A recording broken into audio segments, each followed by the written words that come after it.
Presta atenção, tô cumprindo metas, preparando o batalhão. Se eles querem guerra, tá, então terão. Se eles querem guerra, tá, então terão.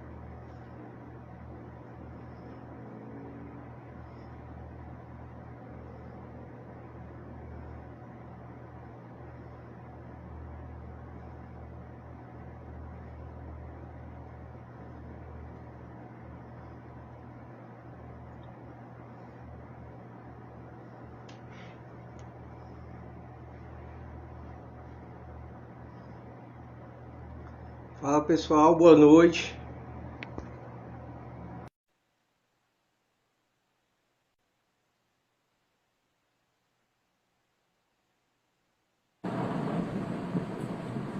E aí, Gilmar? Irmão, como é que você tá, meu irmão? Beleza, consegue me ouvir? Tô escutando bem. Eu vou botar o fone aqui para ficar melhor. Tá. Teu áudio pra mim tá um pouco baixo, tá? É justamente porque eu tô no quarto, aí se eu colocar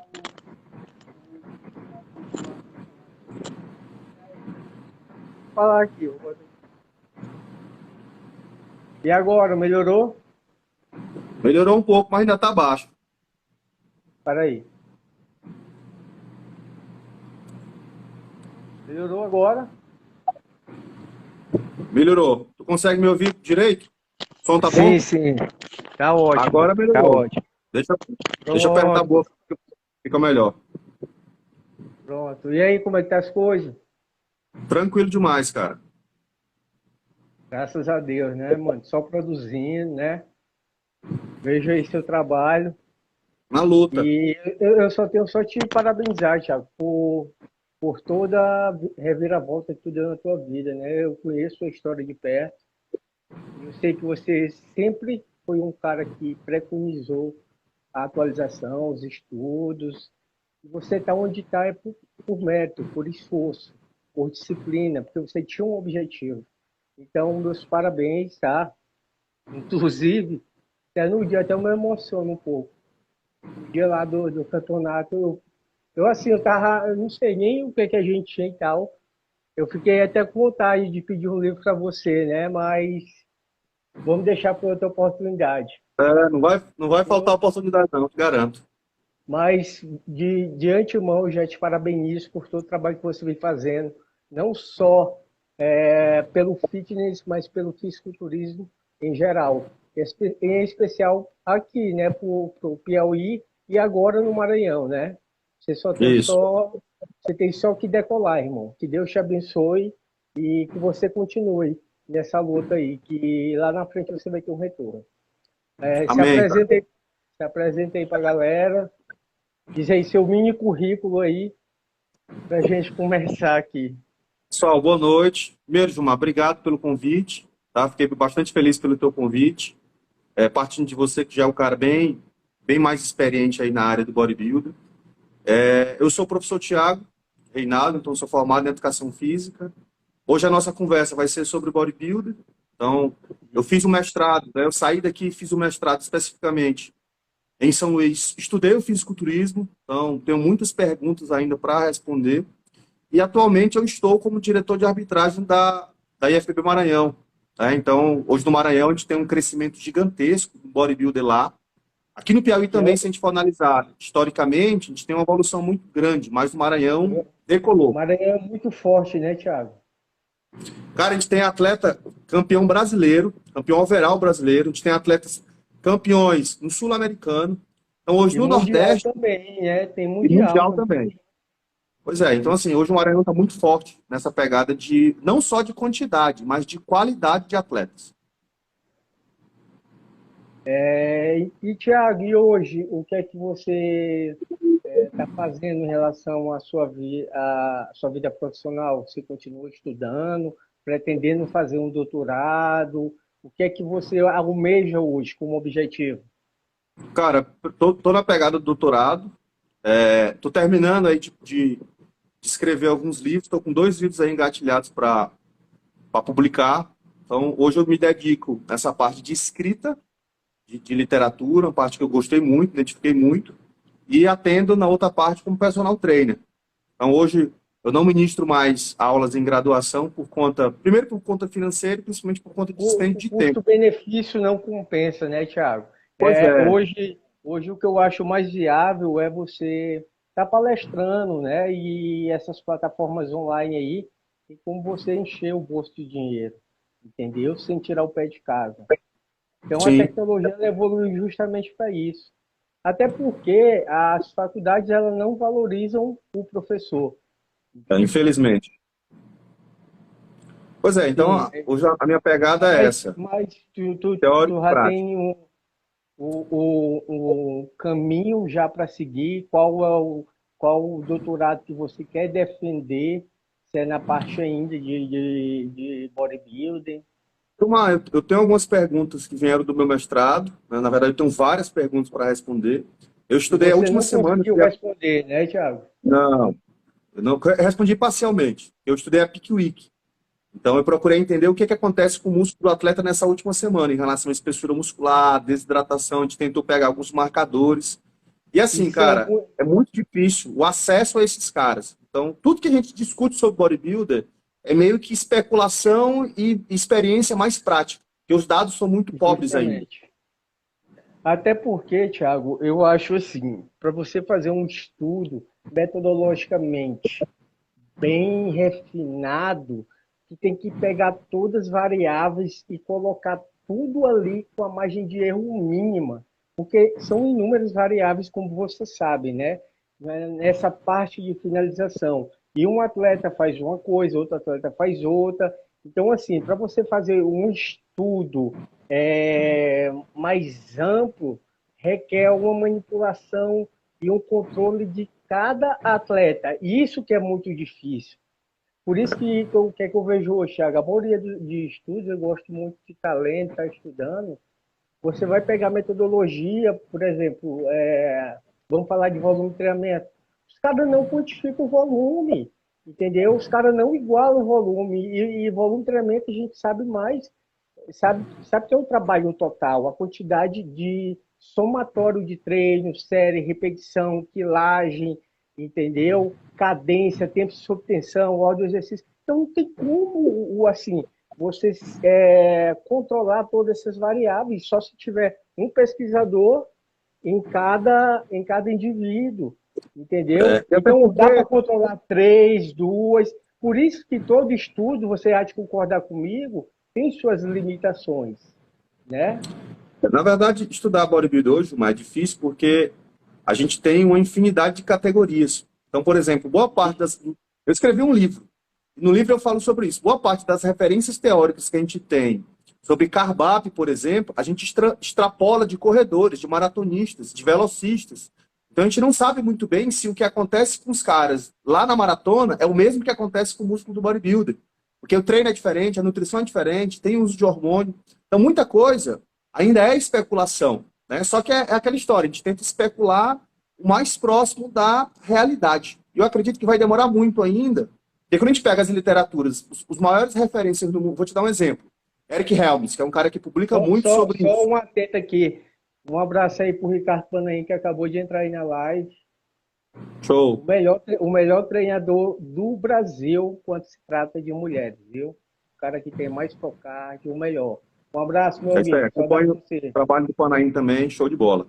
Então, voltando à discussão, Gilmar, quando a gente pega esses pesquisadores, quando a gente vai na metodologia dos estudos, tem lá, fisiculturista experiente, aí vai analisar, tempo de treino do cara, 2 anos. Sim.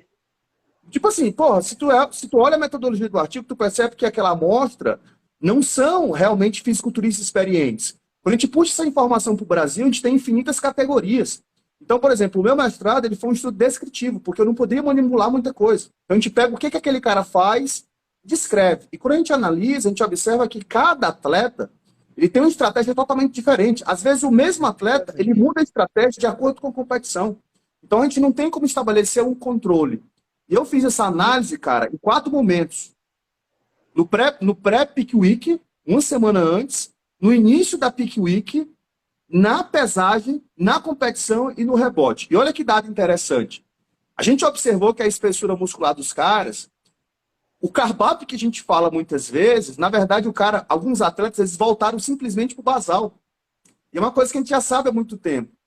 Geralmente, como que é a comparação que a gente tem nos trabalhos hoje? Analisa o cara na pesagem e analisa na competição. Aí você assim, olha como o músculo do cara aumentou. Não, amigo, ele não aumentou. Ele só voltou para o basal. Eu teria que ter uma medida antes disso, que foi o que eu fiz. O que, que a gente observou? O atleta depleta tanto que um dia de carb-up, e a gente traz a realidade para a competição brasileira, o cara pesa no sábado e compete no outro dia pela manhã. E aí, se a gente for puxar para a base, para não entrar muito na base da bioquímica, a gente sabe que a síntese de glicogênio muscular ela é muito mais demorada do que a síntese hepática. Ou seja, 12 horas não é um tempo suficiente para ter carb-up. Então, quando a gente compara essas informações, muita coisa ainda é extrapolação. Então, na verdade, quando eu tenho dois momentos de comparação, eu não posso falar que o cara aumentou, porque eu não tenho uma medida prévia. Às vezes, ele só voltou para o estado basal. E é isso que esse foi um dado interessante do nosso trabalho lá. A gente observou, na verdade, que os atletas não necessariamente melhoraram. Eles depletaram tanto que eles simplesmente voltaram para o basal. E aí, qual que é o problema do bodybuilder? A performance do atleta é estética. Então, não existe variáveis para a gente comparar. Né? Existem algumas escalas que a gente dá para os atletas, por exemplo, para observar empiricamente. Né? A escala de silhueta, que a gente vai observando a silhueta do atleta de acordo com as diferentes fases da preparação. Quando a gente pega essa silhueta, a silhueta de um clássico é diferente de um bodybuilder, que é diferente de um classic physique, que é diferente de um Games Classic. Então, como é que eu vou comparar um cara que sobe com 10 quilos a mais de um atleta que sobe na Games? Eu não tenho como fazer essa comparação. Então, termina que no fim dos jogos é experiência, é prática. Isso é uma pergunta, Thiago, que eu queria já te fazer. Era um pouco mais para frente, né? Mas eu vou estar fazendo ela agora. Quando tem ali a pesagem, o que acontece? Antigamente não tinha isso. Hoje já tem uma pré-avaliação. Vocês mandam os atletas pousarem, fazer as poses compulsórias e guiar, de certa forma, o cara para uma certa categoria. Às vezes o cara quer competir na body, mas ele tem um shape mais de clássico. Né? Eu acho isso uma sacada excelente, uma sacada excelente. No entanto, o que acontece? Eu já vejo, de certa forma, eu sei que vocês são profissionais, são éticos em relação a tudo, mas eu já ouvi alguns boatos que já tem um pré-julgamento. O cara tem ginecomastia. O cara tem óleo em tal lugar. E isso termina deixando o atleta já em último lugar. E ele já vai sabendo. E psicologicamente isso influencia muito. Você sabe que o atleta hoje, mesmo com o uso de hormônio, ele já está para baixo, a autoestima lá embaixo. E quando ele sabe que já vai ficar em último, aí que a autoestima dele cai mesmo. Aí eu queria saber de você, a pergunta é, como é que é feita essa análise? Se tem conversa entre vocês, árbitros, tá? E o que é que vocês propõem para o atleta naquele momento? A gente chama isso de inspeção pré-pesagem. Então, o campeonato, ele começa na pesagem. O que aconteceu no passado? O que tu falou, o atleta chegava e aí a gente orientava o atleta em relação a isso. Hoje a gente não faz mais, a não ser que o atleta venha e pergunte. Então, hoje a arbitragem, ela não pode interferir em nada em relação ao físico do atleta. Ou seja, eu não posso ver um atleta nitidamente, um cara que é muscular, peitoral gigante, um tríceps separado do bíceps, um deltoide que parece uma ombreta.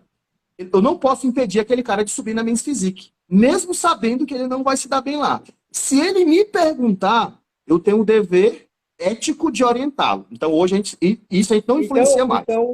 Então, isso aí que você já está falando é como se fosse uma pré-análise, né?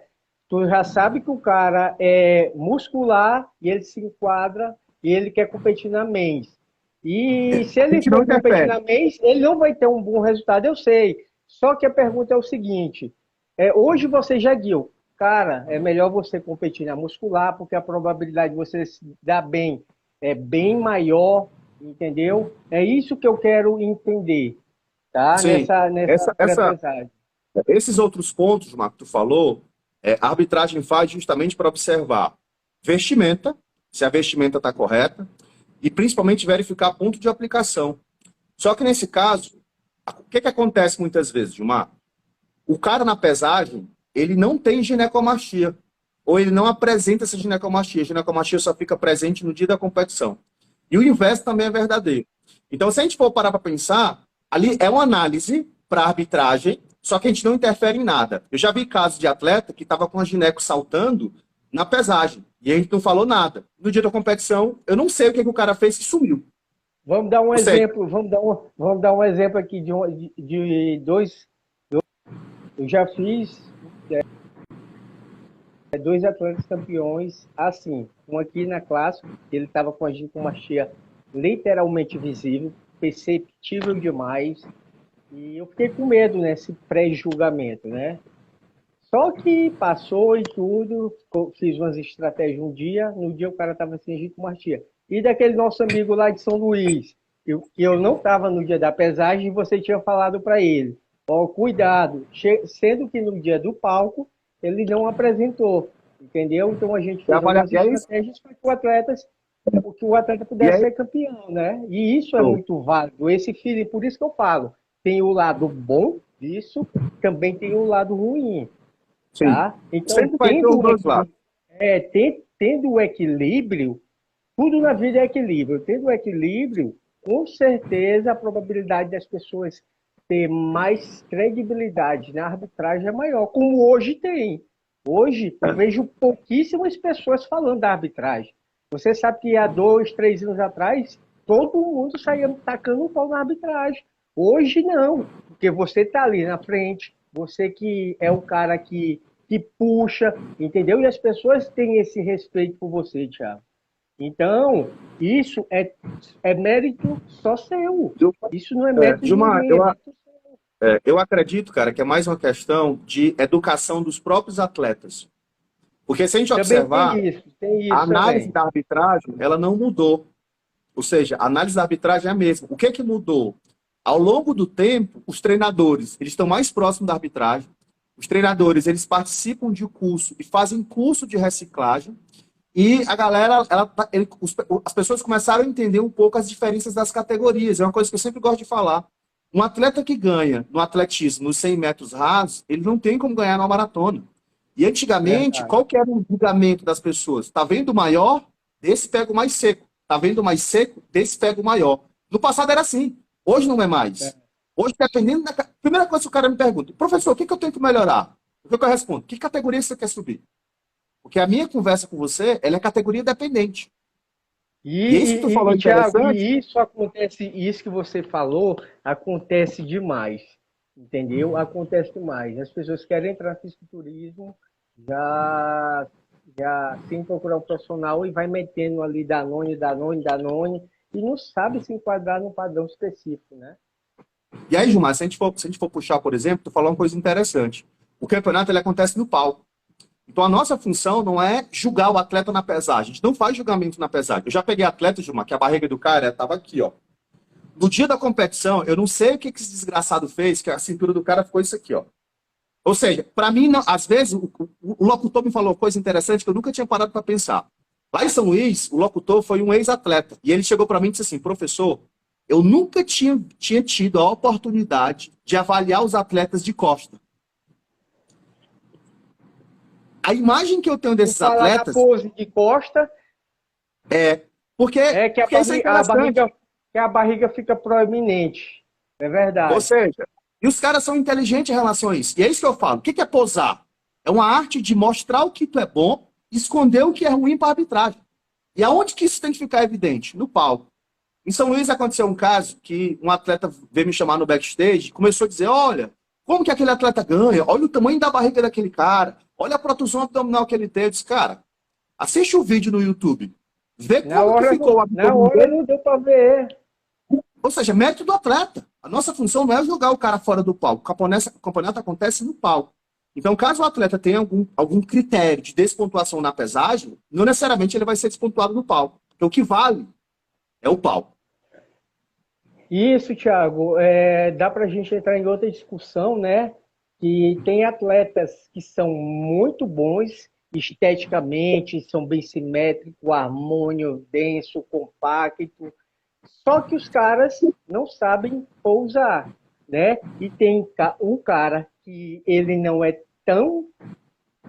não chega nem perto daquele cara, só que o cara pousa de forma maravilhosa, mano. E isso faz o cara ganhar. Aí o cara fica se perguntando, pô, por que que aquele cara ganhou de mim?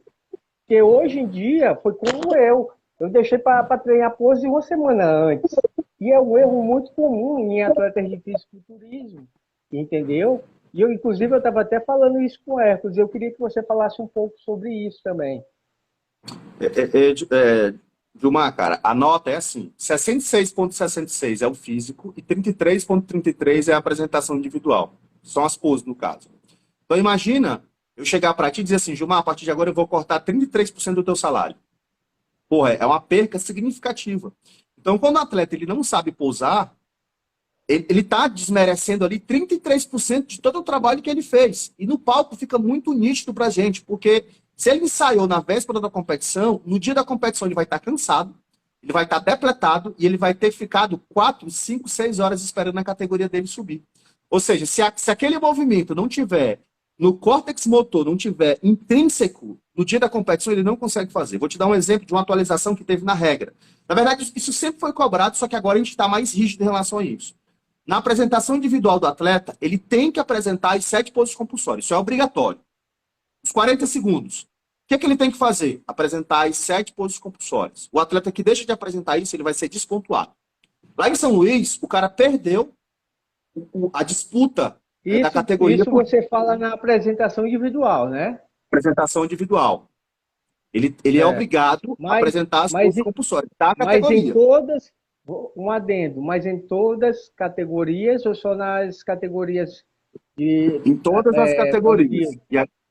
Não, em né? todas as categorias. E aí, nesse caso, são as poses compulsórias, obviamente, relativas à categoria. Por exemplo, o Class Physique. Quais são as poses compulsórias? Não tem expansão de dorsal, tem um vácuo e tem a adição da pose clássica. Então, essas são as poses compulsórias. Por exemplo, o que é inadmissível numa categoria Class Physique? O cara, na apresentação individual, fazer uma expansão de dorsais. Os caras, para e pensa. Se na tua categoria não tem expansão de dorsal, como que na apresentação individual tu mete uma expansão de frente e de costa?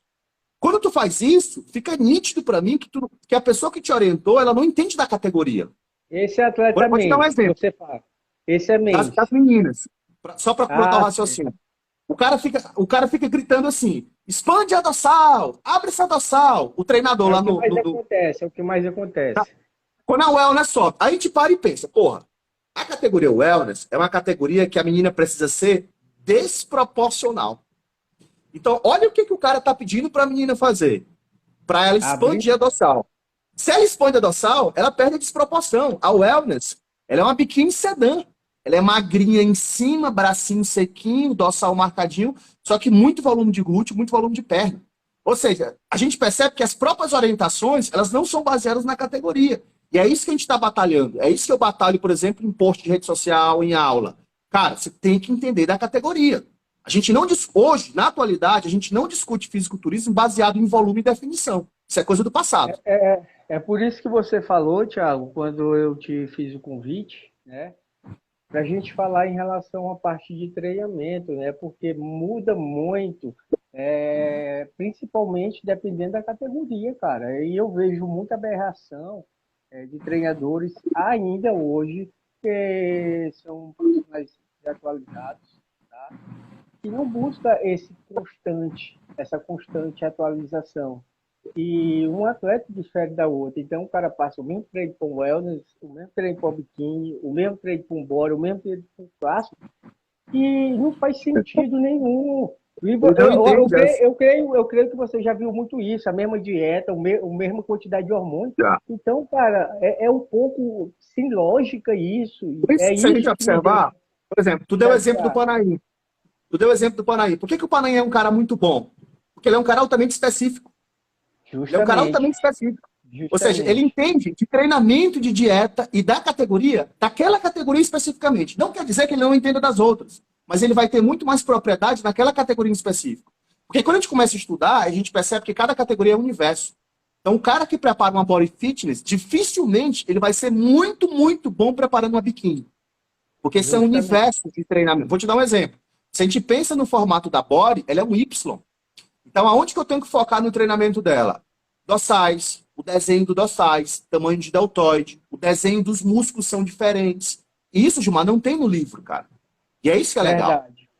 E vale a gente aí fazer uma comparação, né, com o atleta biquíni, que eu vejo que a galera é muito de se atualizar por redes sociais, né, Thiago? Então, quando um cara que tem um certo mestrado, um PhD, fala que exercícios isolados são ineficientes, aí você pega um atleta biquíni e mete só agachamento nela, o quadríceps dela vai ficar um bagulho doido e o glúteo não vai ter uma responsividade tão grande como se ela fizesse só isolado. Eu já parei 6 horas para conversar com o Panaim. Ele disse que para a maioria das atletas dele é só isolado. Não tem por que Gilmar, saltar os quadríceps. Então, assim, se- eu vejo muitas informações tendenciosas por parte de alguns profissionais que querem se promover, fazendo um sensacionalismo barato, e muito profissional da área acredita que é ineficiente. Aí começa a fazer um certo tipo de treinamento que não que primeiro, você não parte do princípio da especificidade, e outro da individualidade, de acordo com a categoria que a pessoa quer, saca?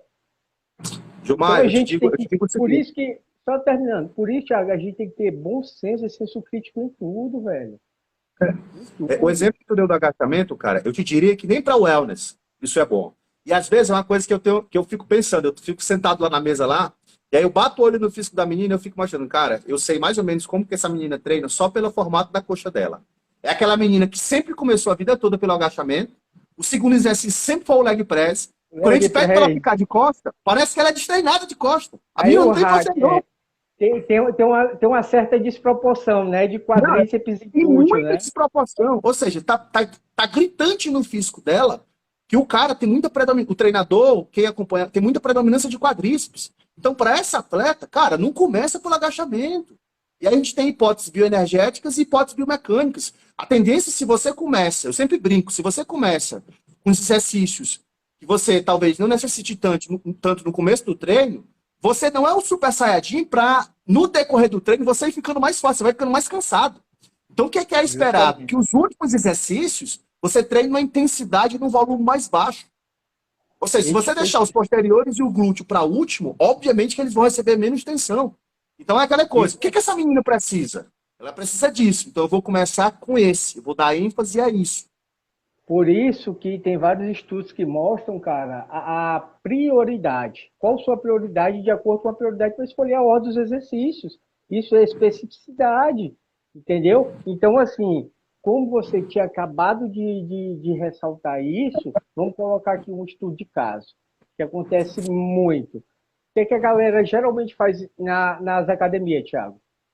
Faz um volume, o treino é agachamento, leg, hack, avanço. Posterior faz só flexora deitada.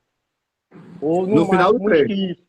No outro treino, de novo, agachamento. Então vai criando uma certa desproporção. E quando chega um certo padrão que essa pessoa se acha bem, ela vai querer competir. Mas só que não dá para corrigir aquela desproporção num curto período. Você sabe muito bem, mesmo Com uma coisa harmonizada. que eu falei até pro Hércules. Eu disse, Hércules, você é um cara muito bem desenvolvido. Só que você parar para pensar, você passou muito tempo treinando superiores e os inferiores não treinando na mesma proporção. Então, vai levar um certo. Ele perguntou, Tiago, o que eu preciso fazer para deixar meu físico competitivo? Cara, você tem que estar mais simétrico e proporcional. Porque essa maturidade, ela não vem do dia para a noite. Ela vem ao longo É, do tempo. E quando a gente observa algumas categorias, a gente observa que é o que eu falo hoje. O árbitro, às vezes, ele tem que esquartejar o atleta. O que é isso? O atleta está com umas regiões muito bem treinadas e outras parece que o cara é totalmente destreinado. Esse é o exemplo da wellness. A gente percebe que as porções do glúteo parece que são porções totalmente diferentes. Parece que a menina nunca fez uma abdução. Ela nunca fez um glúteo polia baixa. Ou seja, a ênfase foi sempre em alguns exercícios e o formato do músculo ele foi se desenvolvendo em relação a isso. Vou te dar um exemplo. A você gente, não vê aquela origem e seção muscular, né? pronto, Quando tá na competição, né? existe o que a gente chamou de índice de Mitchell, que seria uma relação da coxa distal com a coxa proximal. Então, a wellness, essa relação é muito próximo de 1. Ou seja, quando eu bato o olho na coxa da menina, é aquela coxa grossa, aquela coxa que próximo do quadril ela é larga e também próximo do joelho ela é larga. Ou seja, se eu tenho uma menina que distalmente a coxa dela é muito fina, o que eu tenho que fazer do ponto de vista de treinamento para tentar melhorar a região distal? O que a literatura aponta? Treinamentos excêntricos. Eu tenho que colocar esse sarcômero em alongamento irregular forçado. Ou seja, eu não vou treinar essa menina em falha concêntrica, porque eu não vou conseguir melhorar aquela porção especificamente. E a gente muda para outra categoria. A body fitness, por exemplo, é uma coxa, é o contrário, é uma coxa que vai afinando. Então, quando a gente começa a observar o desenho e o formato das coxas, a gente pode observar que a categoria pede aquilo, só que o treinamento tem que ser altamente específico para eu encaixar ela naquela categoria. Isso as pessoas não entenderam ainda. Perfeito, e é o que você falou. Perfeito. O treinamento da wellness não é o mesmo treinamento da body, que não é o mesmo da biquíni. Então, o cara que prepara wellness, body, biquíni, é uma loteria. Às vezes ele acerta. E é uma coisa importante de deixar claro. O fato do atleta ter sido campeão na categoria não quer dizer que ele é referência da mesma. Às vezes ele tem a sorte de subir com um atleta com ginecomastia, com 2 atletas com ponto de aplicação e com um atleta que nunca fez dieta na vida. E ele vira referência daquela categoria, estando muito distante de ser campeão da mesma. Mas é top 1. E é uma coisa que eu falo, nem todo top 1 é por merecimento. Às vezes é por exclusão. Às vezes é o menos ruim da categoria. E as pessoas não entenderam ainda. Por exemplo, o campeão estadual maranhense, ou piauiense, ou paraense, às vezes a pessoa diz assim, professor, por que o critério muda no Pará, por que muda no Piauí e por que muda no Maranhão? Não, amigo, não é o critério que muda, é o que sobe no palco em diferentes estados. Se sobe 5 atletas, Gilmar, alguém vai ter que ser campeão. E você, que é um treinador experiente, você sabe disso. E, Thiago, cá entre nós, quando você vê um atleta no palco, tu abate o olho. Esse cara é foda. Não tem pra ninguém, entendeu? Ó, chegou meu arrepio todinho, sabe por quê? Porque eu já botei mais de 200 atletas pra competir assim. E quando eu via que o cara tava com o shape pronto, eu falava, não tem pra ninguém. Mas tinha cara que subia tão melhor que eu ficava impressionado. Tá entendendo? No caso de campeonato brasileiro. Pô, quando eu fui competir no campeonato brasileiro, Thiago, nas 2 categorias, na Clássico e na Classic Physique, eu ficava olhando assim pros caras. Em cima eu ganhava dos caras. Mas as coxas dos caras pareciam as coxas dos bodybuilder, mano. Eu ficava, não, velho, dá pra mim não, parecia um paralítico. Os caras com 70, 75 quilos, parecendo que tem 100. E os caras com 75 de coxa, pô. E eu com 57, 58, assim, não dá, mano, entendeu? Isso é cronicidade, então, cara. Eu tenho. Então, foi uma coisa que eu falei pro Hércules, ele me mandou as fotos dele, né, e eu falei, Hércules, presta atenção em todas as fotos. Nenhuma foto contrai o glúteo posterior, nada. Tu só arma a parte de cima, a parte de baixo tu deixa desarmada. E a prioridade de um atleta é começar a armar de baixo, né? E ele deixou... Pois é, e o glúteo ficava relaxado. Ele poderia até se colocar melhor se ele, consequentemente, pousasse melhor. Eu acho legal demais. Quando por exemplo, eu tenho atletas que eu arbitrei o Hércules quando ele estreou e eu arbitrei o Hércules lá no Nacional. E quando a gente compara o mesmo atleta em campeonato diferente, eu fico muito feliz quando a gente vê uma mudança positiva. Não, foi o que eu parabenizei ele. Ele teve uma evolução do caralho, mano. Porque a comparação sempre é contra ele. Sempre é contra ele. Então, por exemplo, quem foi você no estreante? Quem foi você no estadual? Quem foi você na Copa? Às vezes você não vai estar no melhor, mas você está melhor do que você subiu na competição passada. E é engraçado que você sabe disso, que você já preparou muito atleta. Cada preparação ela é diferente. Às vezes a estratégia que tu repete numa preparação, o físico do cara não responde na outra. Tem que mudar em cima da bucha. Então, principalmente em categorias que tem que bater peso. Perfeito. E isso, Thiago, eu ressalvo muito, principalmente, sabe por quê? Quando você faz qualquer tipo de treinamento, você se submete a um treinamento com a finalidade de melhorar o desempenho muscular, ou seja, força, ou principalmente hipertrofia, né? Então, você vai preparar, você vai fazer 6 meses de preparação. Então, está prescrito sua dieta, seu treinamento, e você vai fazer o treinamento no decorrer daquela semana. De acordo com o treinamento que foi prescrito de forma individual, você vai fazer uma dieta também individual. A parte suplementar é individual, assim como a farmacológica, né? Então, o que acontece? Como é que eu preparo os atletas? Eu peço um relatório toda semana com fotos atuais, porque não tem avaliação melhor que foto. que o atleta viu, porque a semana todinha, visualmente eu estou melhor. Então, se o atleta aumentou 1,5 kg, 2 kg, meio quilo, eu manipulo os macros. Eu aumento um pouquinho o carboidrato, aumento um pouquinho a proteína, porque, consequentemente, eu vou aumentar a intensidade do treinamento. Geralmente, eu gosto de aplicar 3 estímulos-choque e eu gosto de utilizar a periodização ondulatória flexível, porque não é todo dia que o atleta está bem, não. Entendeu? Então, assim, vai muito do feeling do treinador. E é muito importante você estar sabendo isso. Qual é o teu peso atual?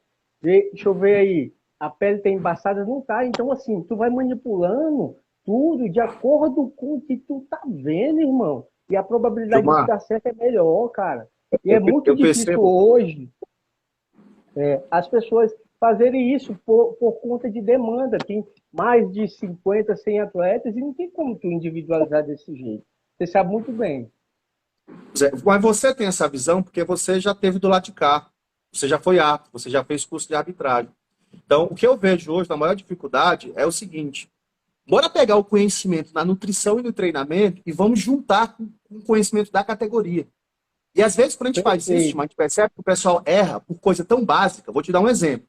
Eu estou cansado de ver atleta Men's Physique, que a pesagem, o campeonato é no sábado, e na sexta-feira o cara está fazendo uma liberação, entre aspas, com aquele aparelho lá que o fisioterapeuta empurra, que falta arrancar a pele do cara. O cara tá fazendo ventosa. Aí eu disse assim, cara, para e pensa. A tua categoria precisa de definição. O que tu tá fazendo na musculatura gera um processo inflamatório. Todo processo inflamatório vai ter sinais de inflamação. Dor, rubor, calor, edema, vai ter água. Como é que tu tá fazendo uma porra com uma estratégia celular, e vai ter água na musculatura, cara? Tipo assim, pelo que tu tá fazendo, tá muito claro que tu não sabe o que tu tá fazendo. Que tu não entende o que a categoria pede. Você vê o cara no backstage, pede pra biquíni aquecer, pede pra menina fazer 100 repetições de agachamento. Eu disse, ela entra e não consegue nem sorrir. Não, a menina entra sem corte. Então, assim, a gente fica muito claro que está muito longe ainda da gente juntar os conceitos de treinamento com os conceitos do fisiculturismo. E por que eu percebo isso, Timar? Porque o fisiculturismo ele não é discutido nas faculdades, cara. É uma missão que eu tenho hoje. Eu comecei a fazer isso há muito tempo e é uma missão que eu levo. A gente tem que discutir o fisiculturismo na faculdade, não voltado para o preconceito de anabolizante, mas discutir como esporte, com a modalidade que o treinador que ele sai da graduação, ele tem uma mínima noção. Eu acredito que você na sua graduação e eu na minha, eu falo por mim. As experiências que eu tive de professores falando sobre fisiculturismo foi relacionado à droga, à bomba, à anabolizante. Acredito que você não foi diferente, porque você é mais formado bem mais tempo do que eu. Então, no passado, isso não era a realidade. Hoje, a gente tem que mudar isso. A gente tem que começar a discutir isso na graduação. Diz, olha, do mesmo jeito que eu discuto sobre atletismo, natação, futebol, por que eu não vou discutir sobre o pai da musculação, sobre quem criou tudo que a gente sabe de treinamento de força? Então, isso é muito longe, está muito longe da realidade ainda. A gente tem que mudar isso lá na base, lá na formação do profissional. Com certeza, eu apoio completamente o seu ponto de vista. E tem um lado aí que muitos profissionais ainda estão longe de entender. Pensam que o fato dos atletas de fisiculturismo usar esteroides, mas a finalidade deles, ou seja, o objetivo deles é aumentar a massa muscular. Fala um pouquinho mais alto. Como todos os esportes hoje de alto rendimento, como todos os esportes, todos os esportes hoje, do amador ao alto rendimento, os caras usam bomba pra caralho, mano. Não sei se você já assistiu um documentário chamado Ícaro, que é uma competição amadora bota na Netflix e assiste. Os caras tomam mais bomba que um atleta de fisiculturismo, só que qual a finalidade dele? Amplificar a resistência, melhorar o desempenho muscular de resistência, entendeu? E tentar fazer no menor tempo possível. Os atletas de bodybuilding usam para aumentar a massa muscular. Só que tem um porém aí. Eu não faço apologia, Thiago, ao uso. Eu sou contra quem é ignorante. Quem vai usar e não procura um profissional para pelo menos guiar. Não procura um médico para estar fazendo o exame. Entendeu? Então, isso aí é o que diminui a meia-vida de muitos atletas que têm futuro promissor no esporte. Você sabe muito bem disso. Se você quer usar, vai no médico, o médico diz não, o cara vai usar de qualquer jeito. Você sabe muito bem. Agora, ele não busca Gilmar, pessoas qualificadas para estar monitorando ele. isso dentro do fisiculturismo, cara, é uma coisa que eu defendo também. O real problema do bodybuilding em relação à droga é a polifarmácia. É uma coisa que eu bato muito na tecla com os atletas. Inclusive, foi uma das coisas que eu avaliei no mestrado, que a gente avaliou no mestrado. E a gente observou uma correlação inversa. Quem utilizava menos droga era quem tinha na verdade, uma correlação inversa com a posição do atleta e uma correlação positiva com o grau de instrução do atleta. Ou seja, os atletas mais instruídos do ponto de vista de conhecimento técnico eram os caras que usavam menos droga e eram os atletas que tinham as melhores colocações. A correlação negativa foi em relação à droga. Quem usava mais droga tinha piores colocações. E vocês observaram que o que tomava menos droga é o que era mais empenhado em fazer a dieta, em treinar bem, em descansar bem? Não, a gente não teve porque isso seria avaliado através de questionário.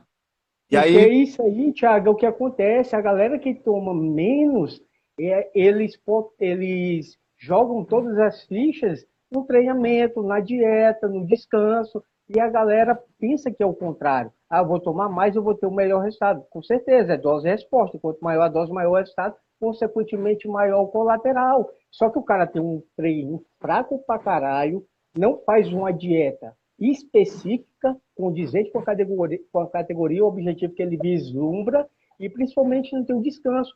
Tu pega, toda vez que tu entra de madrugada no WhatsApp, o cara tá lá online. Entendeu? Então, como é que o cara desse vai ter alto rendimento? Como é que o cara desse vai ter performance? Não vai, mano. uma coisa que eu defendo, Gilmar, e até no livro eu puxei muito para esse lado, eu não gosto da palavra finalização. Né? Eu trago a ideia de ajustes finais, porque a palavra finalização ela remete a uma ideia que você vai preparar o atleta na última semana. Então, se o atleta ele entra na última semana dependendo necessariamente da finalização, ele não fez uma preparação bem feita. E a gente observa que os melhores atletas, a última semana é uma semana tranquila, é uma semana que o cara não precisa sofrer, e entra para melhorar talvez 5%. E tal, muitas vezes o atleta tenta melhorar 5% e ele piora 10%, ele piora 15%. O que a gente observou nas nossas análises, Gilmar? Os atletas estavam melhores no dia da pesagem do que na própria competição. Por ultrassom, gravidade específica da urina, densidade da urina através do refratômetro, escala de análise visual, percepção de humor. Ou seja, parece que o que os atletas fazem entre a pesagem e a competição é contraproducente do ponto de vista da estética. E aí você sabe muito bem disso. Às vezes o cara vai estar bom 2, 3 dias depois. Ou ele está bom antes. Então esse time precisa ser muito ajustado. E isso é muito interessante porque você só sabe fazendo na prática, mano. Você só sabe fazendo na prática, errando, aprendendo, entendeu? Porque não tem literatura que vai te dizer isso, né? Você sabe muito bem, são poucos, são estudos de casos recassos aí, mas naturais, não tem hormonizados, entendeu? Então, é muito complexo isso aí que você está falando, mas parabéns pelo trabalho, viu, Thiago? E eu queria que a gente falasse agora um pouco sobre as categorias, tá? Quais são os padrões? Vamos começar pelas categorias fitness, né? Vamos começar pela wellness. Quais são os erros mais comuns? Qual o padrão hoje? Tá? Queria que você falasse aí um pouco sobre essas categorias. Gilmar, as categorias fitness, as femininas, elas vão ter duas características que elas são obrigatórias ter. Elas precisam ter um rosto de mulher e precisam ter cintura fina. Então, isso em todas as categorias. Elas precisam ter um rosto estético e agradável, uma menina musculosa, uma meninazinha modelo, com cintura fina. Isso em todas as categorias. A wellness, começando da wellness, é uma categoria que a menina... Me diz uma coisa, como você ressaltou aí, tem que ter um rosto feminino e tudo. As atletas dessas categorias fitness que entram um pouco desidratadas em relação ao rosto, são despontuadas? Gilmar, se isso ferir a estética, são. Porque a categoria fitness, cara, a gente avalia o todo, assim como toda a categoria, mas no fitness, isso tem um peso maior. Porque o rosto do atleta precisa ter uma certa sinergia com o físico, ele precisa apresentar um estado de saúde. Então, por exemplo, o que é inadmissível? Um men's physique com rosto de caveira. No bodybuilder, a gente corta o pescoço do cara e julga do pescoço para baixo. Eu não quero saber quem é esse atleta no palco, o semblante dele. Men's physique não. Wellness não. Biquíni não. Body fitness não. Porque isso fere a estética no geral. Entendeu? Então, a própria categoria, e é uma coisa que eu admiro muito, quem trabalha com essas categorias tem que ter um feeling muito bom, cara. Porque errar a mão um pouco, né, Thiago? Tem que ter errar a tato mão na um pouquinho mão, né? para menos ou para mais, estraga o físico da menina, cara. Então, falando da wellness, começando pela wellness, é uma menina que tem que ser desproporcional, então ela precisa ter um grande volume de membros inferiores e um baixo a moderado volume de membros superiores. Como que é o formato da coxa da wellness? É uma coxa volumosa, porém uma coxa que não tem cortes e não tem profundidade nos cortes. É uma coxa levemente sombreada. Faz uma pergunta. Em relação às wellness, tem as alturas, né? Isso. Tem um padrão assim específico de peso que você tem mais ou menos base que a atleta vai estar bem ali? Mas, porque todo mundo tinha um padrão, se eu não me engano, da Ângela, né? Ela é 1,61 m e ela sempre competiu com 62, 63 quilos. Entendeu? Só que são alturas diferentes e, consequentemente, isso vai mudar a massa muscular corporal, né? Isso foi uma pergunta que a gente já fez assim que a gente começou a estudar no laboratório, porque as categorias por altura, é onde a gente observa maiores variações de peso, porque entra nível de maturidade do atleta, a densidade, que é a relação de massa com volume. Então, aqui, o que a gente observa? Aqueles atletas que competem há mais tempo, ou seja, eles estão há mais tempo em competições, eles tendem a ter mais peso em relação à altura, por conta do grau de muscularidade que o atleta apresenta. Geralmente, quando o atleta está iniciando nas categorias fitness, ou até nas categorias que são clássicas, que o atleta precisa bater o peso, games, clássico, class physique, o peso do atleta tende a ser mais baixo. E aí, com o passar do tempo, esse atleta ele vai apresentando a mesma altura com físicos totalmente diferentes. Então, a gente não tem um critério de comparação, porque a gente até coleta o peso do atleta para colocar no sistema, mas a variável principal é a altura. Então, por isso que a gente vai observar atletas com alturas idênticas e físico completamente diferentes. Nos homens é a mesma coisa. A gente observa alturas parecidas com físico totalmente distantes. É porque o formato ósseo geralmente é bem diferente, né, de uma pessoa para outra, e isso muda muito. A forma muscular. Se o músculo é bipenado, unipenado, grau de profundidade, a própria arquitetura do músculo. Com certeza, mas eu fiz essa pergunta justamente para que as pessoas possam ter uma certa base, entendeu? Ela pega ali a campeã, por exemplo, brasileira, qual o peso que ela competiu, que ela bateu, qual o peso que ela competiu, e ela tem uma certa base para que ela possa ir no caminho certo, tá? Até porque, Thiago, quem não tem um caminho, quem não tem um objetivo, qualquer caminho serve. Então, essa pessoa vai pegar informação de um, de outro, do coach, e a cabeça dela vai ficar muito barulhada, entendeu? Quando ela sabe de fato o caminho e tem parâmetro, ela vai seguir aquilo como um determinado propósito para ela, tá? Então é por isso que eu fiz essa pergunta. E eu tenho certeza que se tivesse pesquisas com a finalidade de mostrar isso, eu acho que seria interessante também. Sim, a gente tem esses dados, eu posso até dar uma pesquisada depois. Mas assim, Gilmar, como são campeonatos de níveis... Tu pode até fazer uma revisão de literatura, sim, entendeu? Sim. Mas como são campeonatos de níveis diferentes, entra o que tu falou, grau de maturidade, estrutura óssea... Se quiser ajuda aí de colaborador, tô aqui, viu? Show, de conversa. Então, a wellness é mais ou menos isso. É um atleta que não pode ser... Hoje, o que a gente está observando na wellness, Gilmar? As meninas estão errando para mais. E uma coisa que as pessoas têm que entender. Eu e os atletas que competem, a grande maioria do estado, eles fazem parte do fisiculturismo amador, cara.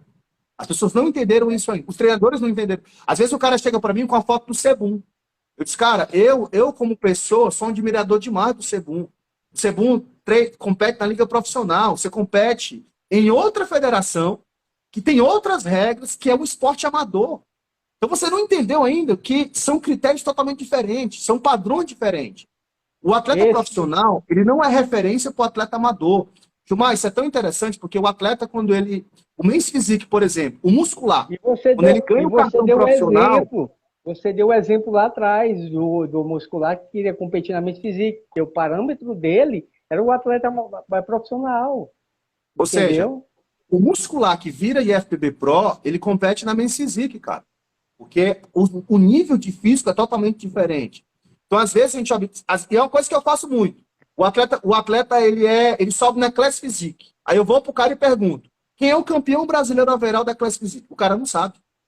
Mas ele sabe que é um campeão do Mister Olímpia. O Mr. Ou seja, Olímpia. cara, você não sabe quem é a referência da tua categoria. A referência da tua categoria é o campeão brasileiro. Porque esse cara, ele chegou no topo do esporte amador. Ele é o melhor do Brasil. Então, por mais que ele... Vamos imaginar. Por que eu falo do Campeonato Brasileiro? Porque dificilmente lá vai acontecer o que acontece nos estados. De subir muito atleta ruim e ganhar o menos ruim. No brasileiro, você sabe, você subiu no brasileiro. O nível é totalmente diferente. São os melhores atletas de cada É estado. todo mundo igual, é todo mundo igual. Ali difere em algumas Ou coisas. seja, lá sim é por meritocracia. Ou seja, lá é o detalhe do detalhe. No campeonato amador, no campeonato estadual, às vezes, sobe 4 atletas muito ruins e um mais ou menos. E o cara que ganha não quer dizer que ele é referência da categoria. Por que ele ganhou? Porque não subiu ninguém com ele. Somente isso, não Perfeito. subiu ninguém com o padrão da categoria. Então o atleta precisa entender que a referência dele é o campeão brasileiro. Não é o cara que está lá no Mister Olímpia. Aquele cara é para a gente admirar. Eu, como pessoa, admiro. Mas eu trabalho na IFBB Amador. E, Então, Thiago, às vezes, o atleta não tem essa referência. eu vejo que você tem um conhecimento bem acima do normal, né, em relação a isso. E eu vejo as pessoas com certo receio de chegar para você e perguntar, entendeu? Sim, E eu faço é falar, também percebo chega no isso. cara, conversa com o cara, entendeu? Ele vai te ajudar. Eu estou te falando isso porque muitas pessoas te julgam, assim como me julgam, sem conhecer a tua essência, sem conhecer a Sim, tua índole, tá? Então, é uma coisa que eu peço para você, que é atleta, se você quer uma pessoa para te dar uma referência, tá? Uma referência certa, uma referência principalmente eficiente e te direcionar para uma determinada categoria, busquem esse cara aqui, Thiago, que é hoje um dos caras referência no Brasil em arbitragem.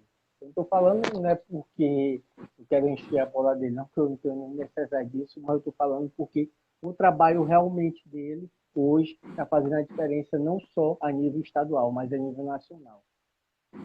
então, nossa intenção, Gilmar, é ajudar. E às vezes, cara, é aquela coisa. Eu sou um cara muito na minha, assim como você é também.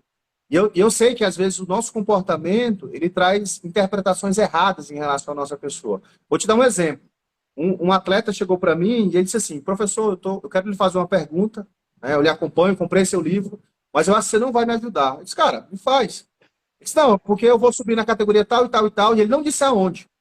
E aí eu estou pensando em fazer isso, o que você pode fazer? Eu disse, não, faz isso, isso e isso. E eu sabia que ele ia subir na NPC. Eu disse, cara, eu estou na FBB hoje, mas eu amo fisiculturismo acima de qualquer coisa. Então, se você for subir na NPC e eu sou diretor de arbitragem da FBB, eu, como pessoa, eu vou te dar um conselho como professor, como amigo, como treinador que já fui, para te orientar. Eu não estou fazendo distinção de federação. Eu visto a camisa da IFBB. Eu não sei o que acontece em outras federações, como, por exemplo, na NPC. Só que o que eu penso? Todo mundo defende a bandeira que é o bodybuilder. Então, se eu posso te ajudar, eu não vou te ajudar só porque tu vai subir em outra federação. A minha intenção é te ajudar. E aí o cara saiu com uma visão totalmente diferente. Justamente por quê? Porque gera Distorcida, né? interpretações distorcidas, né, de muita coisa. E eu acho, Gilmar, eu acho, não, eu tenho certeza que nós da arbitragem, a gente teve uma parcela de culpa nisso. Porque a função da arbitragem, cara, é se aproximar do atleta.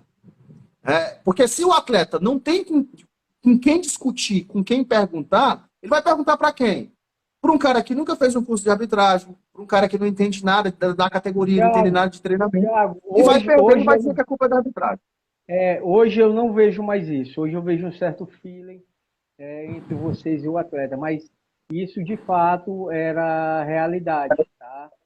Vocês tinham uma certa culpa em não saber guiar os atletas no período pré e pós-campeonato, que é o que Gilmar, cara, acontece, né? Que é o que acontece na NPC. Pô, todos os atletas, pô, tem o feedback com os coaches, com os atletas mesmo, entendeu? Isso é muito massa, cara. Entendeu? cara, Você toda precisa melhorar concorrência, isso. um governo sem concorrência, ele não melhora de qualidade. Isso é fato. Verdade. Então, às vezes, é bom acontecer essas situações, porque quem ganha no final, cara, é só quem ama o esporte que é a gente. Só quem ganha é um atleta. Então, é o que você falou. Por que as coisas estão mudando? Porque as pessoas estão tendo mais conhecimento. As pessoas estão tendo acesso a informações de qualidade, que coisa que no passado não tinha. O pessoal fazia a preparação nas coxas, não fazia a preparação pensando na categoria. O cara, sei lá, fazia um Perfeito. carboidrato extremamente agressivo, ficava com a barriga extremamente gigantesca, metia insulina no carboidrato ali, barriga gigante, e lá na competição ele é despontuado. Hoje os atletas começaram a entender isso. Mas por quê? Porque eles começaram a entender como que a arbitragem funciona. Que um árbitro, ele não consegue manipular o resultado de um campeonato. Ou seja, o resultado ele é da mesa, o atleta ganha por média. Então a média dos votos levou aquele determinado resultado. Não é um árbitro ou dois que influenciam no resultado. Então as pessoas têm Até mais porque acesso à informação. Thiago, até porque a maior e a menor nota é cessada, né? Estão Então, cortados sempre. Então, por exemplo, se você vai subir e tem 3 atletas na categoria, e eu não gosto de ti por algum motivo, não, cara, o Gilmar, ele merece um top 1. Porque os outros caras estão muito. Só que eu não gosto do Gilmar, eu vou botar ele em top 3. Ou seja, a tua pior nota e a tua melhor nota, no caso, a minha pior, que foi um terceiro lugar, e um cara que tá na mesa, que é teu amigo, que te colocou em primeiro, que era pra tu estar em segundo, esse terceiro lugar e esse primeiro vai ser cortado. Ou seja, as notas do meio é que vão ser julgadas. E aí tu falou uma coisa interessante. Quando tu bate o olho no atleta, tu vê que o cara tá bom. E pra gente, Gilmar, é a mesma coisa. Sabe o que é difícil, Gilmar? Não é julgar as pontas. Porque o melhor atleta e o pior atleta, na hora que entra o melhor e o pior, eu já corto. Esse cara aqui, ou ele é primeiro ou é segundo. Esse cara aqui, ou ele é último ou é penúltimo. O difícil é julgar o meio.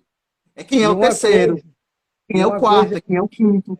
E uma coisa que você vem fazendo, cara, que também é de te parabenizar, você sempre fica no controle ali da geral, né? Você já coloca os caras nas devidas posições, para que as pessoas que estejam do lado vejam a mesma coisa que você está vendo, entendeu? Como você tem mais experiência, é muito bom se fazer isso justamente para que as pessoas que estão na arbitragem tenham dúvida e vá com a tua linha de raciocínio, cara.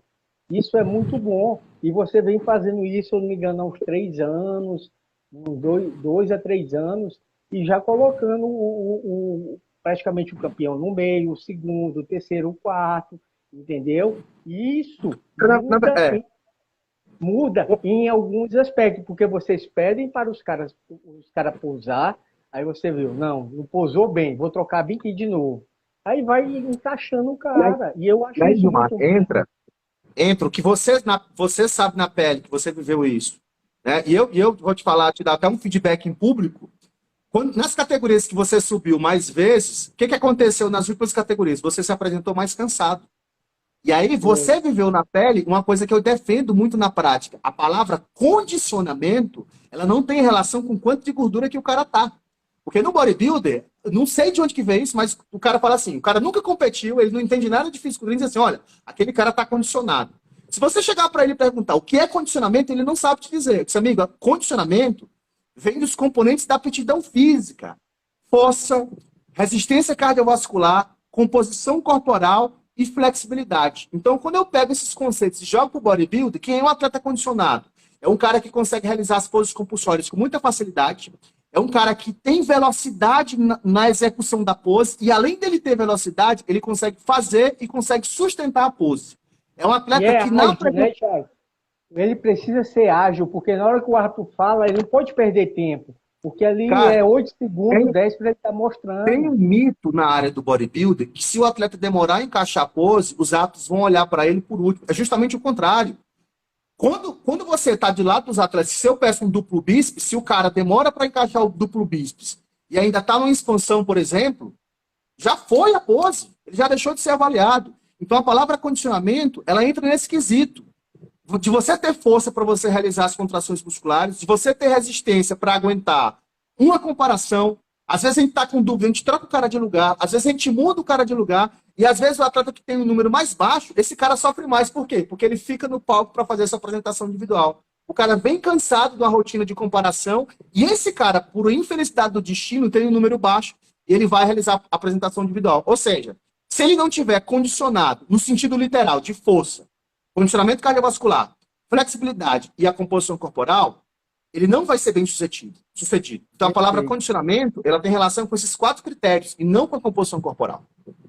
Perfeito, Thiago, perfeito. Vamos fazer aqui um bate-bola aqui, né, das categorias fitness. Quais são os critérios de avaliação, tá? Da wellness, bikini, quais são os principais critérios de avaliação? Beleza. A wellness a gente já comentou, né, um pouquinho, então, a coxa da wellness não pode... Simetria, ela não... proporção, não pra, pode ser tão densa, para as né? pessoas entenderem. O que é simetria? Simetria é quando eu corto a pessoa num plano sagital. Então, eu vou comparar lados direitos e esquerdos. Então, eu vou saber, por exemplo, se o grau de muscularidade, o teu grau de muscularidade dos membros superiores é o mesmo dos membros superiores, e vice-versa. Quando eu pego proporção, Gilmar, eu estou comparando não somente os segmentos, mas os grupos musculares que estão próximos. Por exemplo, às vezes o atleta entra no palco e o cara entra batendo nas pernas. O cara entra gritando e batendo na perna. O que ele está querendo dizer para a arbitragem? Olha como minhas coxas são boas. Ou seja, ele já pecou num princípio, que é da simetria e da proporção. Porque se a coxa dele é muito boa, significa que ele tem ponto fraco. Tem um ponto fraco, justamente. Seja, ele mesmo já disse que ele tem um ponto fraco, que é todo o restante do corpo. Então, quando a gente analisa essas categorias, a gente vai observar que, dependendo da categoria, a gente vai ter os critérios. A wellness precisa ser desproporcional. Então, ela precisa ter... E além disso, né, Thiago? Além dessas categorias wellness bikini, precisa ter presença de palco, sutileza, graciosidade. Que aí são outros, né? Que aí já são outros critérios. Estão avaliados no palco, né? E é o que eu falo, Gilmar. O atleta fitness, ele tem que ser simpático sem parecer chato. O que é isso? O que eu quero dizer com isso? É aquele cara que não pode ter aquela arrogância de dizer assim, ó, eu cheguei aqui, eu já ganhei. Olha como eu sou bonito. É aquele cara que o sorriso do cara, ele não diz nada, mas a presença dele é agradável. A gente olha para aquele cara, ele transmite paz. Ele transmite felicidade. Essas e é uma coisa que a gente não... Essas categorias não davam para mim não, pai. Pô, já imaginou tu metendo um sorrisão lá? Meu Deus. Mas isso é engraçado, cara, porque tu te conhece.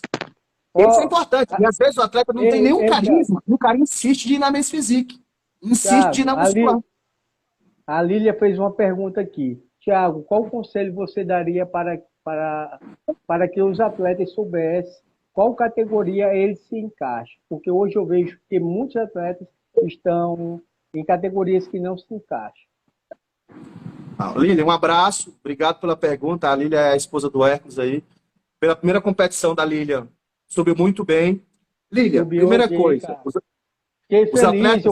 Eu parabenizei o Hércules pelo trabalho, pela evolução dele, porque só eu sei, assim, da luta dele, mano. Depois que ele sofreu um acidente de moto, entendeu?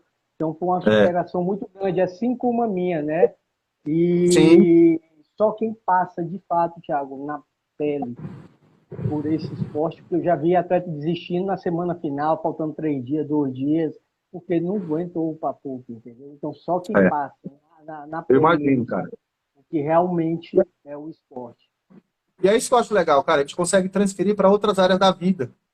Então, analisando a Lília, ela subiu muito bem para a primeira competição.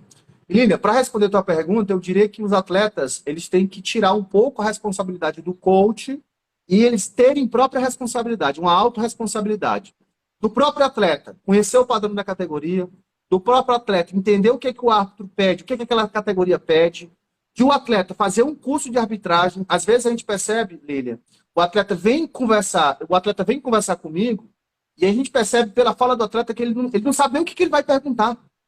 Ou seja, ele não tem nem propriedade para fazer uma pergunta bem feita. Por quê? Porque ele não entende nem a categoria dele.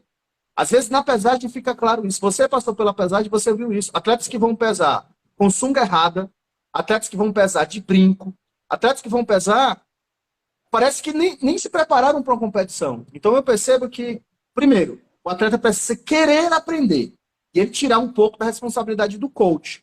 Porque o coach, o treinador, ou enfim, a nomenclatura que queiram chamar, ele é importante do processo.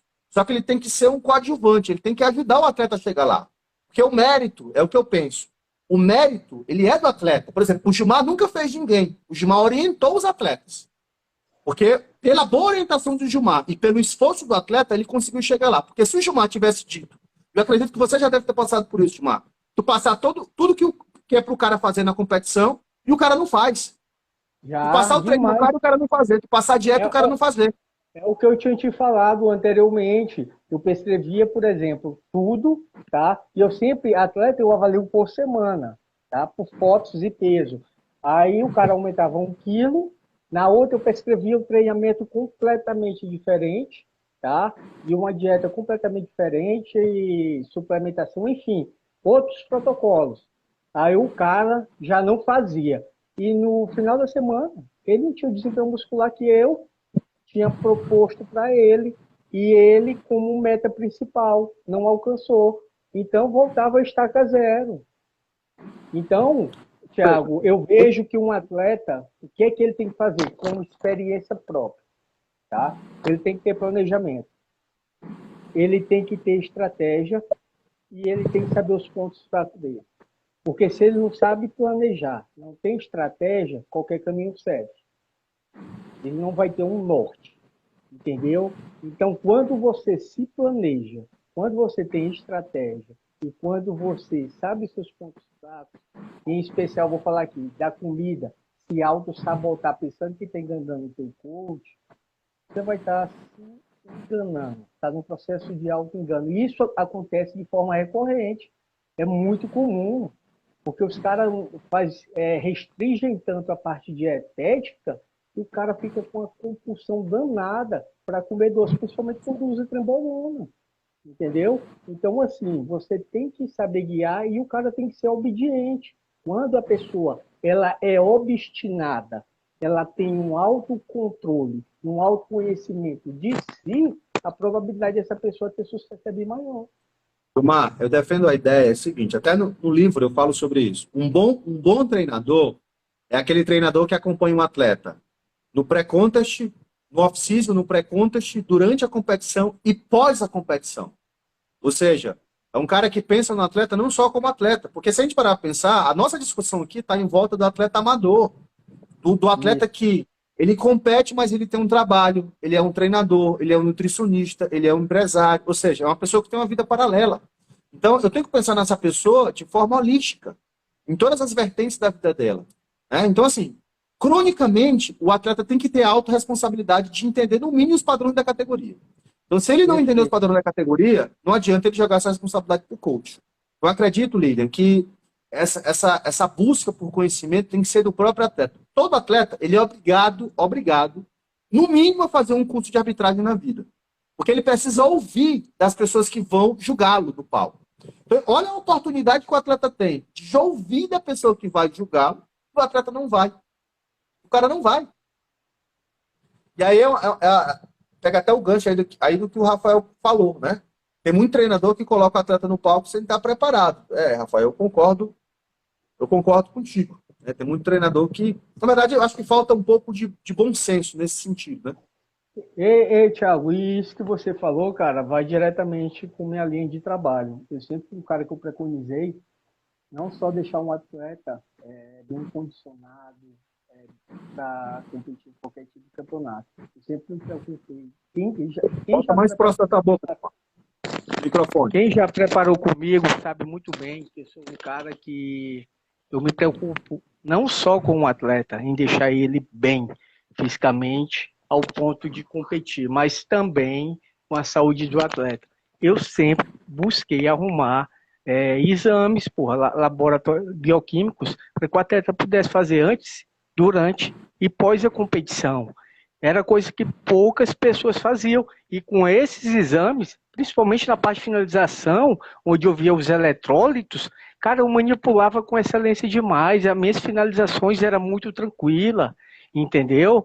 Eu via como é que estavam os marcadores inflamatórios e assim, isso me dava um norte, tu sabe, que é um norte, para que a gente possa trilhar um caminho certo. Pô, ó, se a CPK do cara tá acima de 7.000, o cara tá tomando a porrada de hormônio. Eu posso gerar um rabiomiólise no cara, eu vou diminuir a intensidade de treino, vou diminuir o volume de treino. Não tem necessidade, o cara já está quase preparado ou preparado. Então a gente tem que ter esse tato para saber lidar com os atletas. E exames, principalmente bioquímicos, dá para você ter uma certa margem, entendeu? O que eu vejo é isso.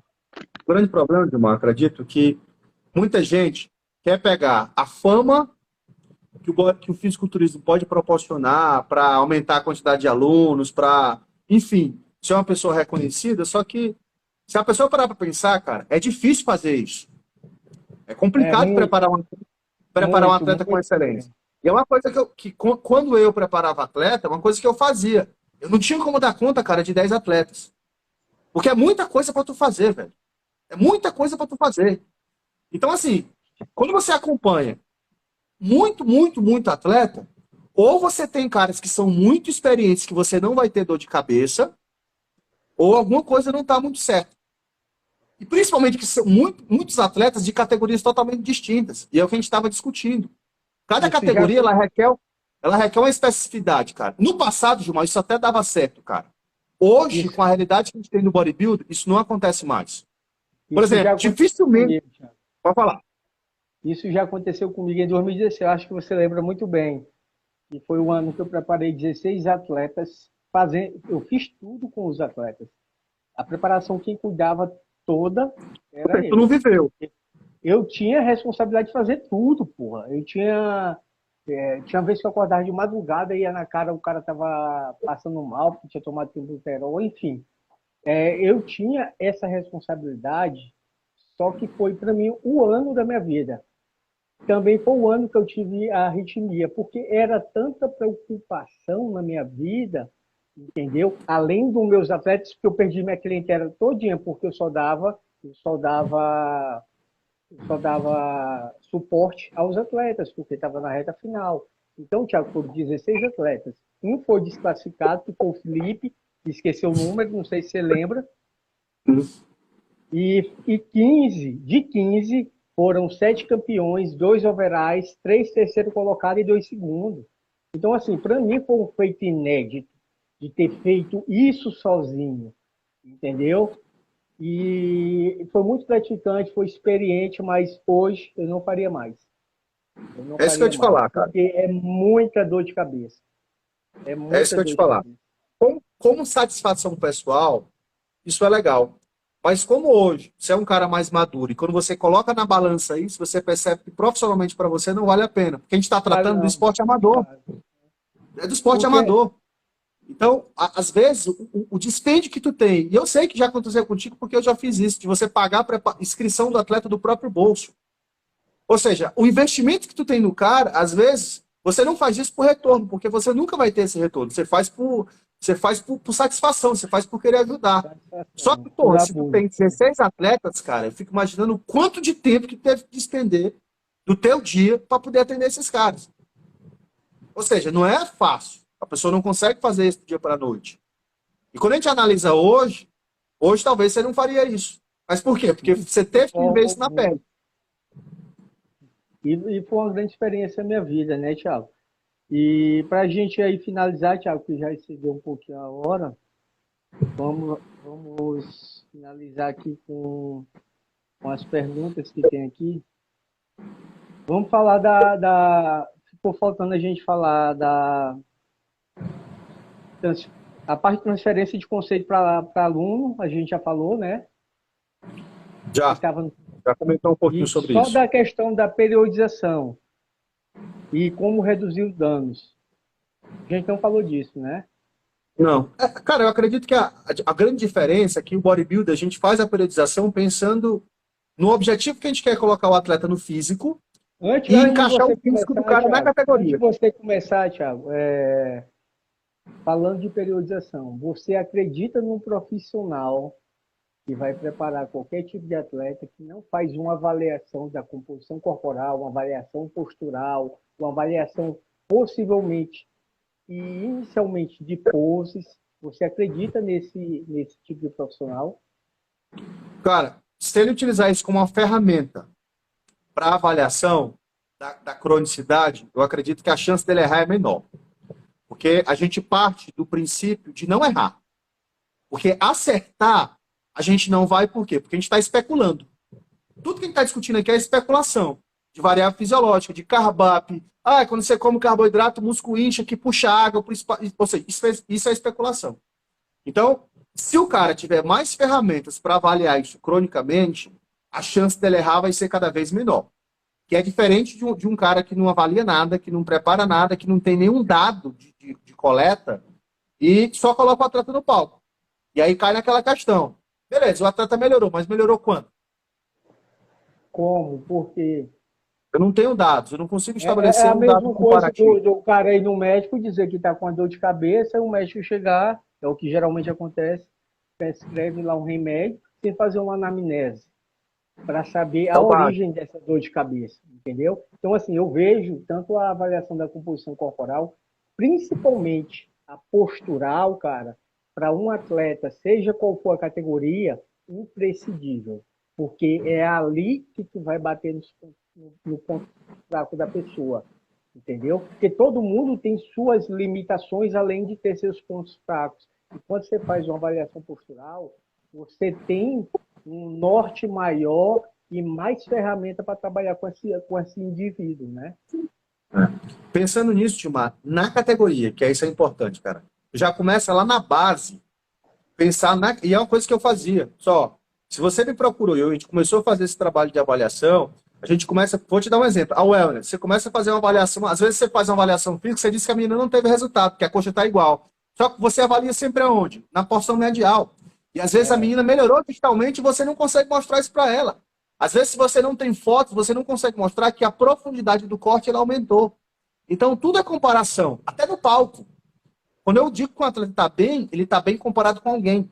Então, sempre vai ser status comparativo. Então, acredito, Gilmar, que a chance de errar, ela se torna bem menor quando eu tenho variáveis de comparação. E aí pode ser várias. Pode ser questionário de humor, pode ser qualquer questionário no sentido de melhorar a performance do atleta. Perfeito. Até quando você faz um anamnese profundo, né, você encontra várias coisas, você identifica várias coisas com pessoas que geralmente está na emoção, né, está na parte comportamental, enfim. É muito importante e imprescindível você fazer uma avaliação, seja essa pessoa é atleta ou não, mas a probabilidade de você estar maior, né? E para finalizar, Thiago, vamos falar aqui do seu trabalho, da parte de finalização, né, do desfecho.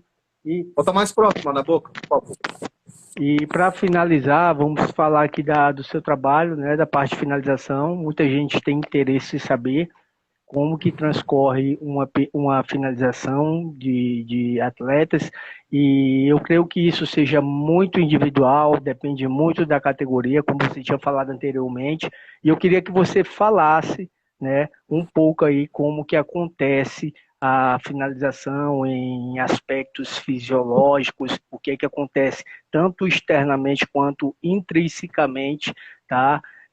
Com os atletas, e por que a quantidade de água ela é aumentada e diminuída, assim como a quantidade de sódio.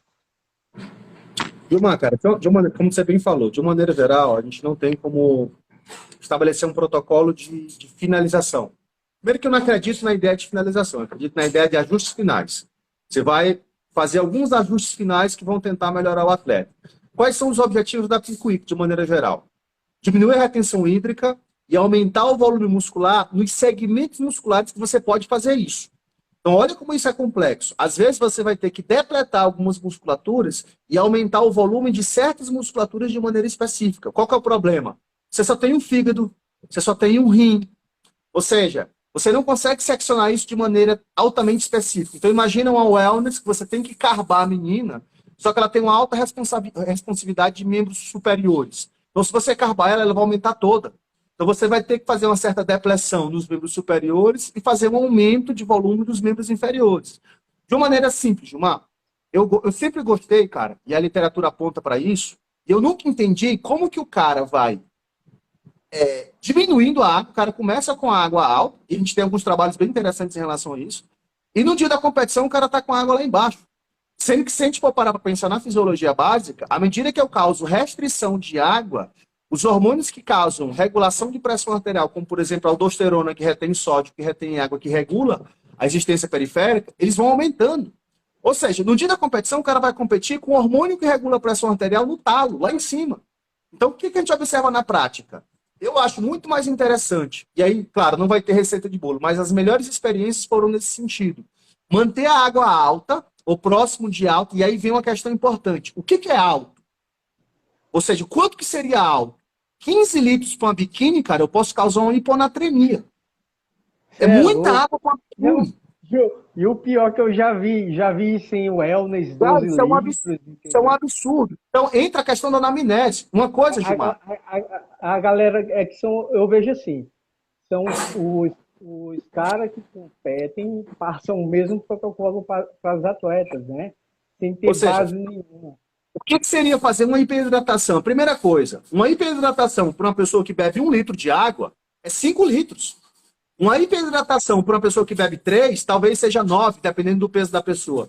Então, tudo vai ser relativizado o quanto que essa pessoa já bebe no basal. E aí eu vou extrapolar isso. Eu, basicamente, eu gosto de colocar 70 a 90 ml por quilograma de peso.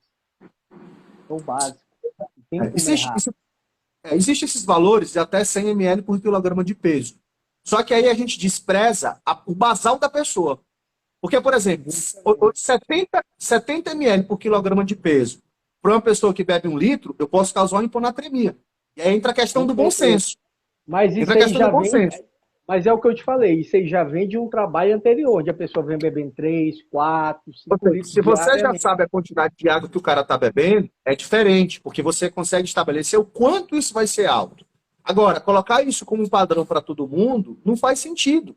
E aí o cara aumenta a água na segunda-feira e vai reduzindo a água. Ou seja, quando o cara chegar próximo da competição, os hormônios que causam essa regulação da resistência vascular periférica, eles estão no talo.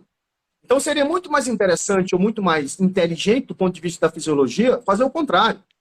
Eu poderia começar com a água baixa, eu já começava com ela alta e próximo da competição eu fazia justamente esse corte. E é uma coisa que eu queria estudar, Gilmar.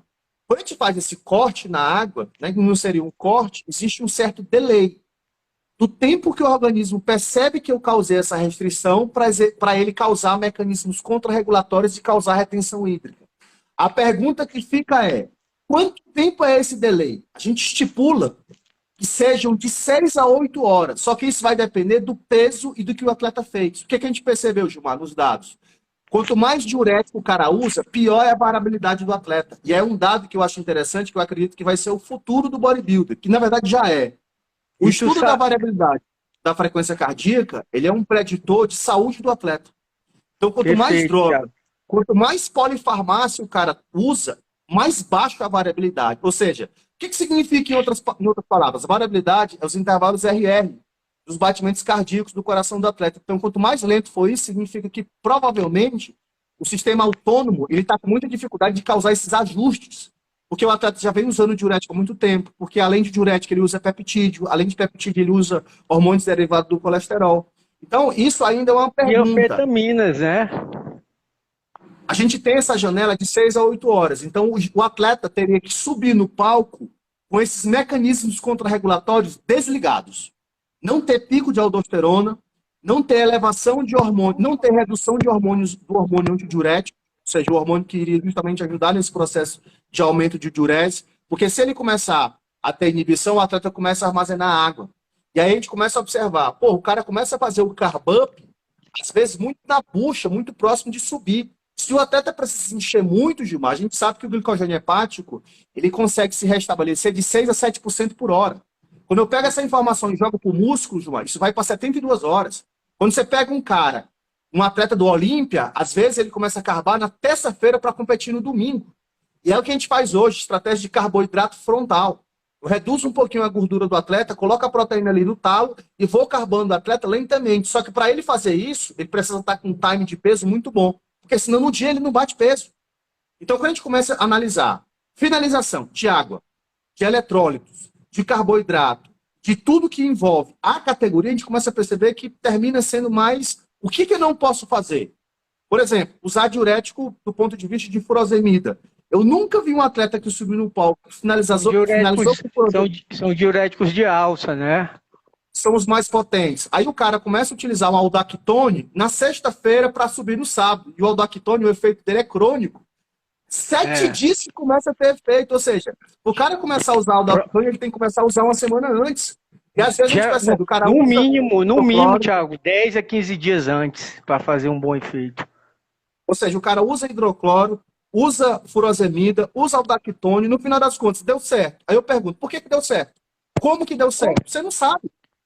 É o que eu defendo nessa ideia. Você não pode chamar isso de finalização. Você tem que chamar isso de ajustes finais. Porque você não vai deixar, agora é a hora da mágica. Não, amigo. Essa hora tem que ser a hora da tranquilidade.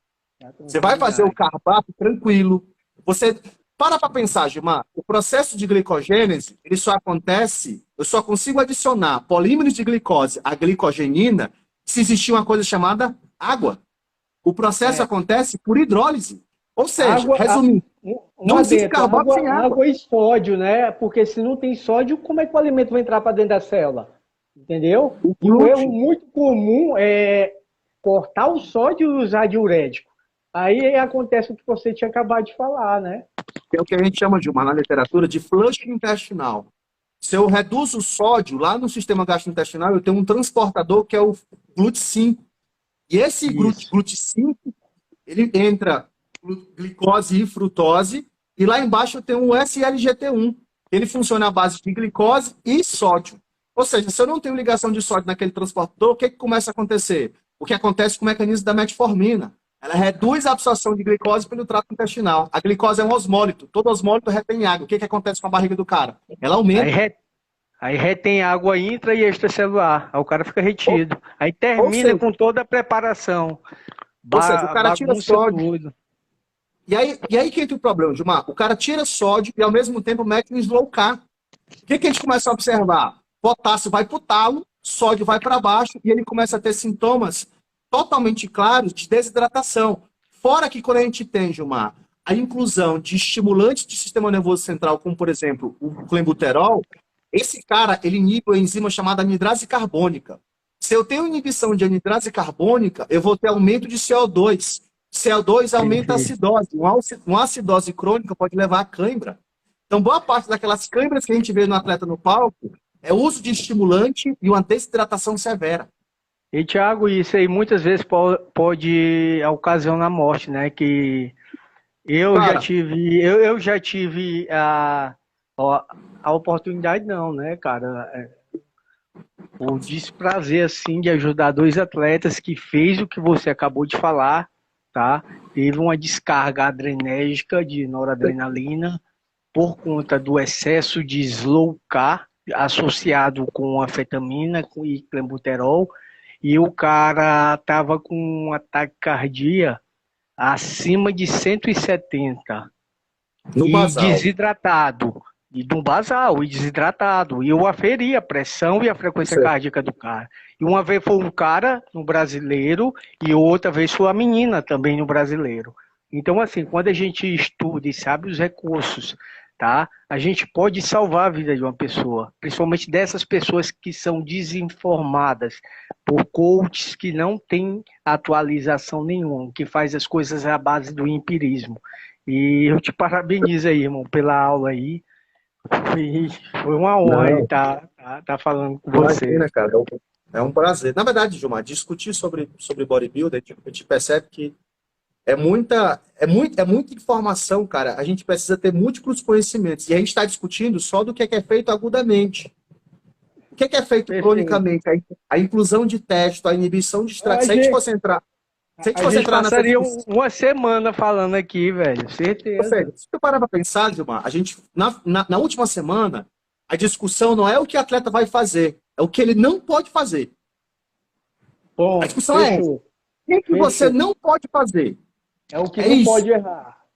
Pronto, é isso. Porque a gente percebe que o cara erra por excesso.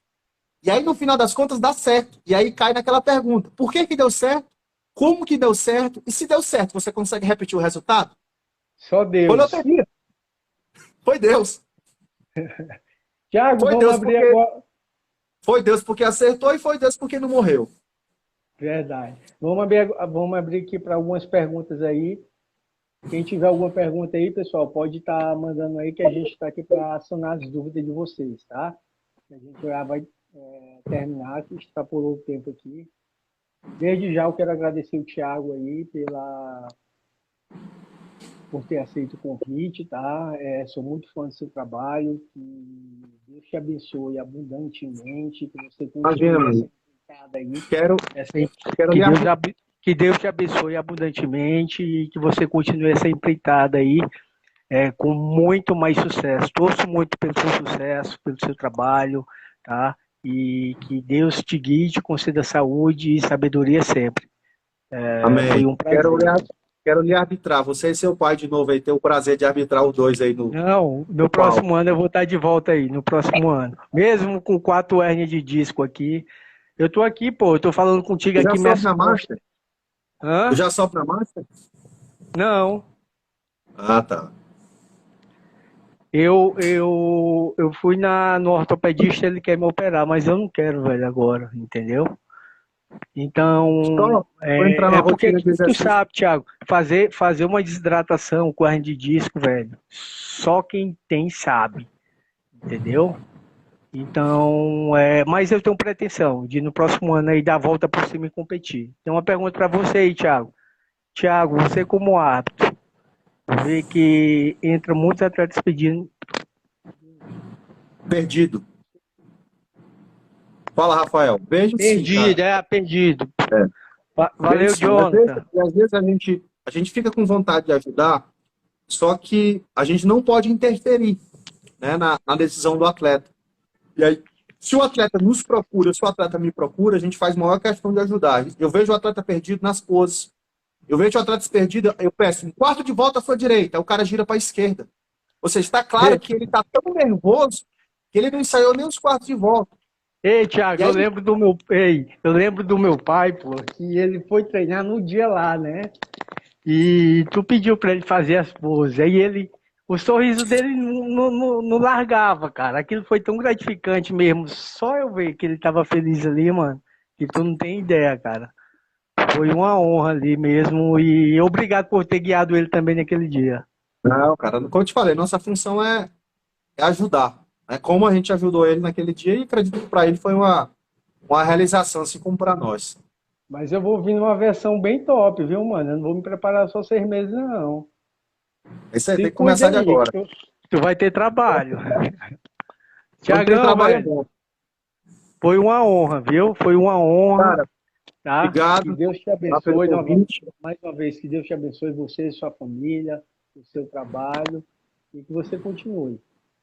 E Amém, cara. Obrigado aí. não tem outro caminho a não ser seguir esse caminho que você está fazendo. Tá? Torce o Amém, bucho cara. com propósito, com luta, com ação, com disciplina, determinação e foco. Isso você tem de sobra. Mais uma vez agradeço aí sua participação. Valeu, cara. Só para a Tamo galera que tá na junto. live aí, quem quiser comprar o livro, né? No livro tem muita coisa que a gente discutiu aqui. Né? Você compra aí, tem acesso aí o meu link aí na bio. Tem o Thiago, livro e manda para tem o curso, cara. manda para mim que eu vou postar no meu Instagram, viu? Show. Pode deixar. É. Abraço, meu Valeu, irmão. tamo Boa junto. noite a todos. Valeu, Gilmar. Obrigado pelo convite. Valeu, tamo junto.